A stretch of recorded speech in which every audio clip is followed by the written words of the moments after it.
My heart goes out to the victims of yesterday's tragedy. I think it's very unfortunate what had happened, and we hope something like that never happens in the future.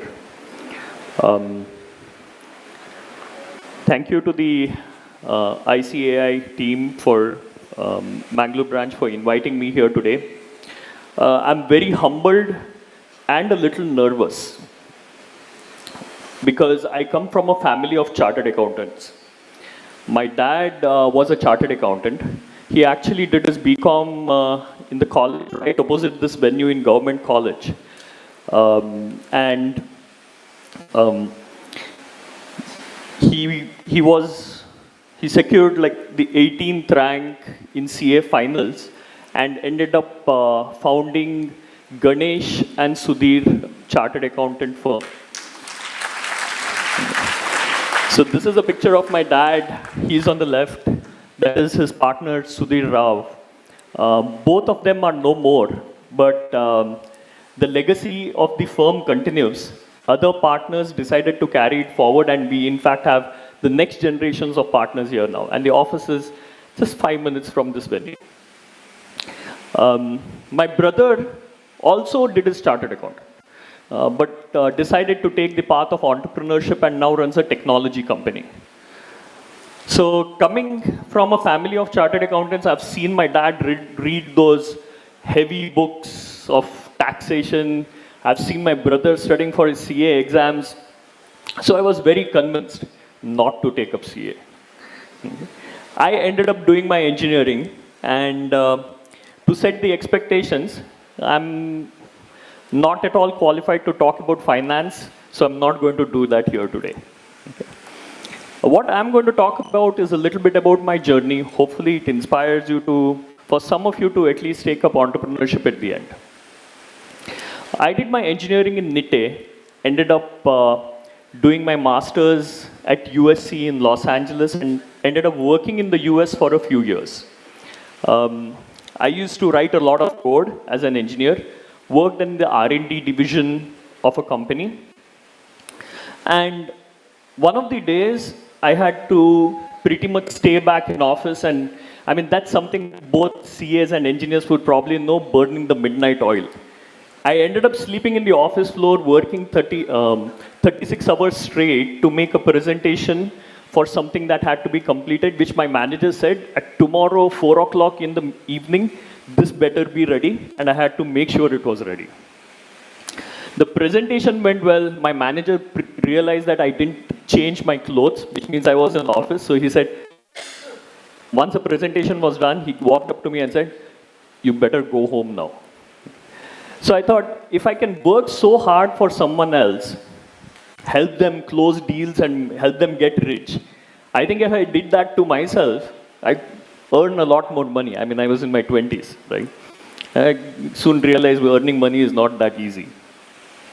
So I quit my job, sold my car, broke my lease agreement, and within 10 days, I was back in Mangalore. Okay. And once I came back to Mangalore, engineer, wanted to build something, thought, okay, what's the next idea to build? I was never an ideas guy. So I got in touch with some of my friends back, who are still back in the US, had a job, brainstormed a few ideas, and I said, okay, let's do this. Worked for about next 45 days straight, and built a prototype of the product. And the deal was this: they would do the marketing and selling of the product. 50 days passed by, 60 days passed by, nothing happened. These guys had already a job, they were pretty comfortable with what they were doing, it didn't move forward. 90 days out, I cut the whole idea. I said, I'm an engineer, my core skills is building stuff, I need to find customers. So I need to find a partner, and I ended up searching for people who wanted to build stuff. Okay. In 2011, I was introduced to a debt relief company in the US. Now, what these guys basically did was help consumers who were in debt come out of debt by settling a negotiation with the creditor. This was right in 2011. So if you see this, this is one of the charts from our product, but this is the collection cases that are filed in the US in Los Angeles court. Los Angeles court is considered to be one of the largest courts in the world in terms of the volume of litigation it handles. Now you'll see something here. The trend starts in 2000 all the way to 2008. That's when the recession hits. 2009-10, 2011 is when I start working with my customer. And the idea of my customer is this. Some of the worst things have happened to people. People have lost their jobs after the recession. The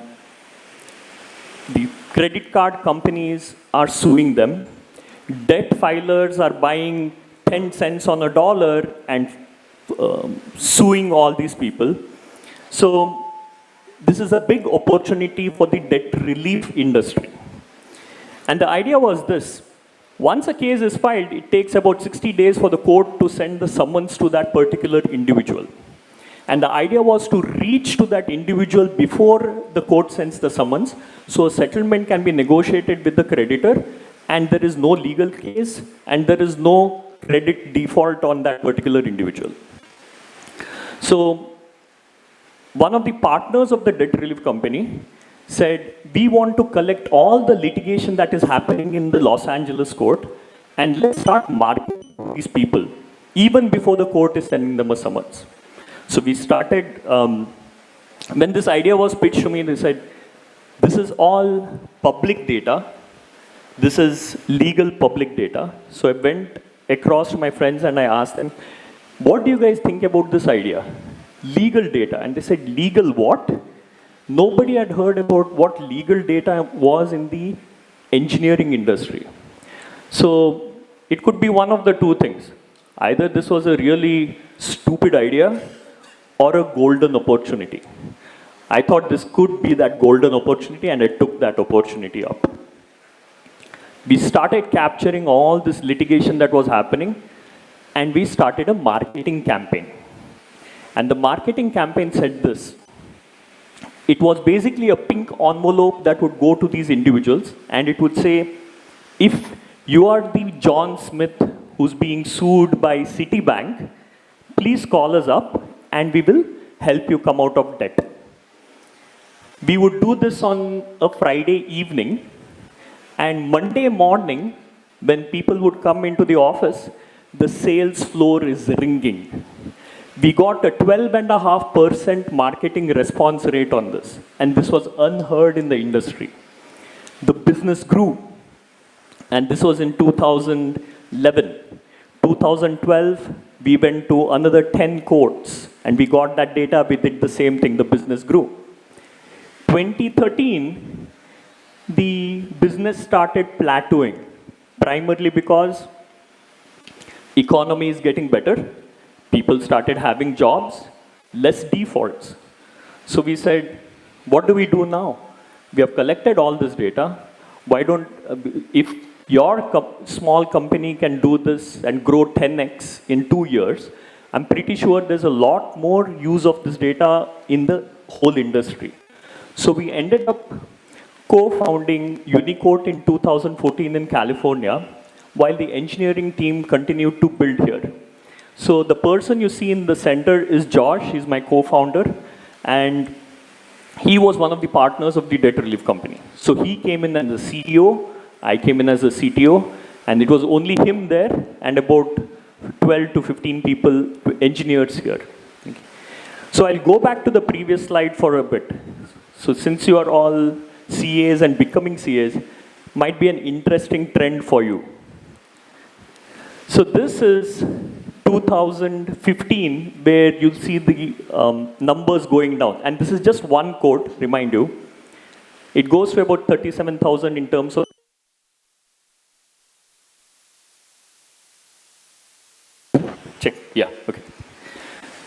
It goes to 37,000. It bottoms out there, right? But you see it climbing again in 2019. And in 2019, I'm not sure if you remember, there was a noise about another recession coming until what hit? 2020 COVID hit, right? And that whole thing started plummeting down. Now, if you see 2024 again, it's 108,000 in terms of the number of debt collection cases that are filed. Okay. And 2025 up to June is about 52,000.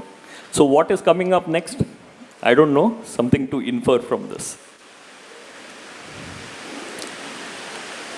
So in 2014, we formed Unicorn in California. For about 2 years, we did not have any revenue. We were just building this product. We were trying to figure out, okay, how do we market it? How do we sell it? The initial thought was litigation data. Obvious clients are lawyers. We tried selling it to lawyers. Lawyers wouldn't pay. So we said, let's try out something else. This is all public data, remind you, right? So we ended up throwing all this public data on the internet. Okay? And soon, about 1 million pages were indexed in Google, and we started getting enormous amount of traffic on our website. So this was somebody who was searching for their neighbor's name, found out that there was a litigation which was hosted on our page, ended up coming to our website. It was somebody searching for their relative's name, their to-be groom's name, employer's name, employee's name. So we started getting different kinds of people coming to our site and wanting to know more about the information. So we opened up a subscription, and our revenue started slowly climbing up. This was a time when we started strategy, and this is a picture taken in Sultan Bathery where all of us were there. The person to the left is my other co-founder, Josh. The person to my right is the other partner in the debt relief company who continued to manage that business. And the person to the leftmost, Rob. So he was actually one of our clients who came to us and said, we love what you guys did with the debt relief company.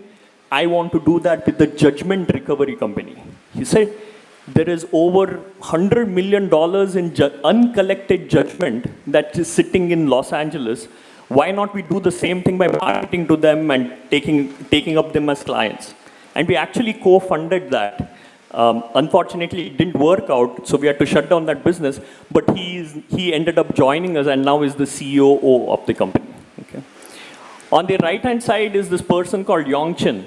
He is a PhD from MIT, a machine learning expert, a nuclear physicist who ended up writing a lot of our machine learning and AI code before AI became mainstream. We soon pivoted to trying to sell to law firms because we knew there was a huge law firm market. This is actually one of our first booths in 2017 where this was a 2 feet by 2 feet booth, and we got it for $1,500 that we had to buy at that point in time, and we were debating whether to spend that money or not because we hardly had any money left. 2018 and 19, our business started growing. We started marketing to more enterprise businesses, large law firms, insurance companies, and our team here started growing. This is 2023. We are about 160 odd engineers here. 100% of the product is built from Bangalore by the team here. Okay. This is 2025. This is a big booth at a conference where we are now selling to so we have some of the largest law firms of the world using us today, and some of the largest insurance companies in the US who are also using us today. Okay. Now, to set the context, what is Unicorn? So, while I was asked to talk about a little bit about inspiring students about taking up entrepreneurship, I thought, let me also mix up about um, what I do because it's very relevant to what you're studying, right? So US has about 3,000 odd courts. 75% of those courts are digitized. By law, courts are supposed to make this data publicly available for everybody to access. But how it is made available is still a gray area. So what do these courts do?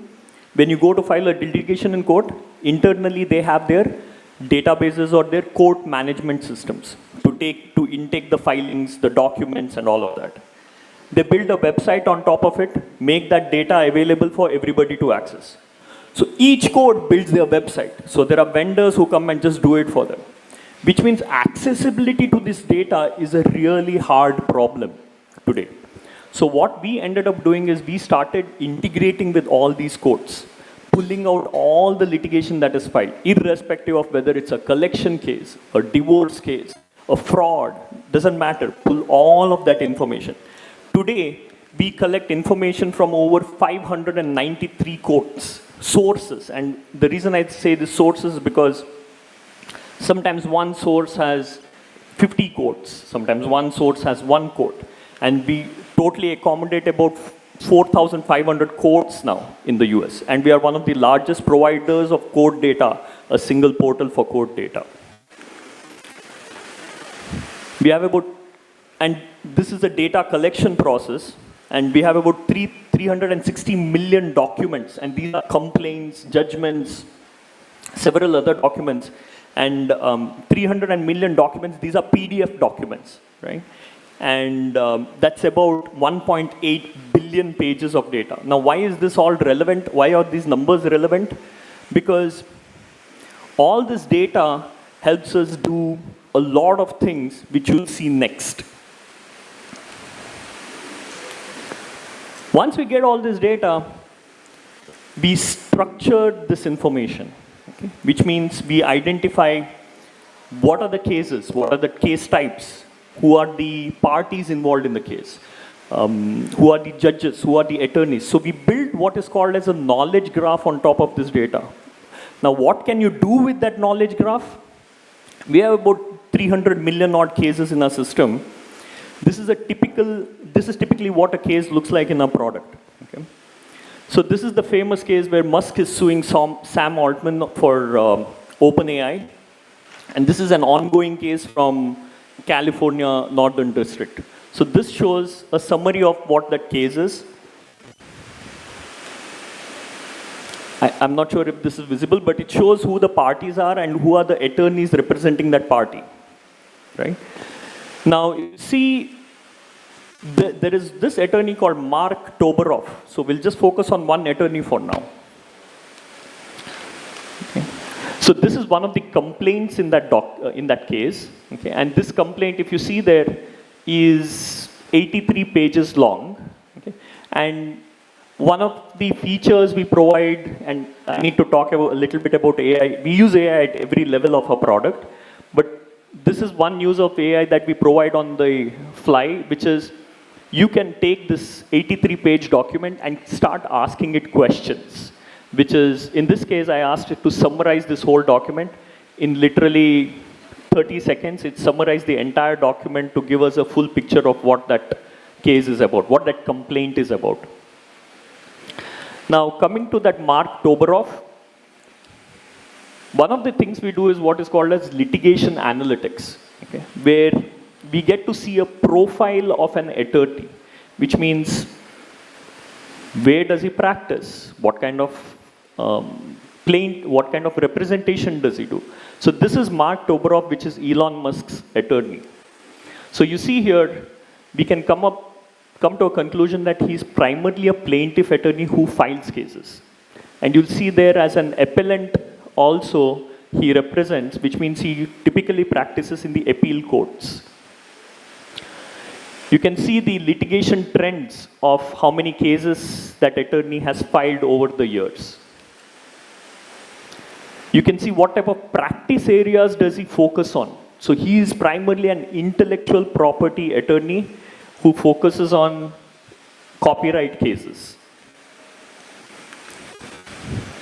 Where does he file cases? You'll see here in the map that it's Los Angeles and some courts in New York, but primarily if you see Court of Appeals, so he's in the appeal courts. Now, for us to build information like this, we have to structure that data. Then we have several engineers who figure out, okay, we have firstly product people who are attorneys again, who try to figure out, okay, what kind of information is relevant to our users? So let's figure out trends, let's figure out practice area distribution. And we spent several hours in building these charts and reports for users to navigate through and look at, right? But what I want to show you here today is the power of AI. Now, this is a tool, and we'll see if this plays. This is a tool where I'm asking it just one question, and this is sitting on top of our data. Please provide a detailed analysis on Mark Toberoff. And it says, I'll provide a detailed analysis on attorney Mark Toberoff. Now, it already knows that it's an attorney. Now, this is just a one statement I've put in there, right? And this is sitting on top of our data. Now, you'll see it starts running queries on our database. It gets all the information necessary. It's writing code. Now, this is what I recorded yesterday. It's writing code. It is building a profile. Now, you'll see that it's actually generating a report. Okay, and let's see what that report looks like. This is me scrolling and expanding. And you'll see here, this is the report that it is coming up with. Mark Toberoff is a prominent intellectual property attorney specializing in copyright law in the entertainment industry. You remember that intellectual property as the primary practice area for him? This is what AI is actually pulling out from all that data, generating the necessary charts which we should typically look at, and putting all this information in. Okay. And this will keep going a little further, where it is in fact going few steps ahead and generating a lot more valuable information that we should probably be seeing. And this is just an AI that's actually sitting on top of our data, and we did not build it. Okay. This is to show you where the world is moving towards, even in the technology side of things. Okay. So I'll stop there and give you some thoughts, right? One is, you cannot avoid AI from doing a lot of things that you feel you're good at doing. It is going to do it much, much better, much, much faster, right? So that's why I call this the age of AI emergence, where you'll see it kind of take over a lot of things. So how do you keep up with this? Everybody is going to be focused on productivity. We are doing that internally within our organization. We are saying, hey, you don't need to do that activity.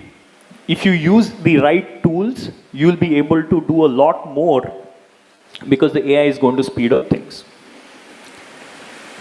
Keep trying out AI tool sets that are out there within your domain.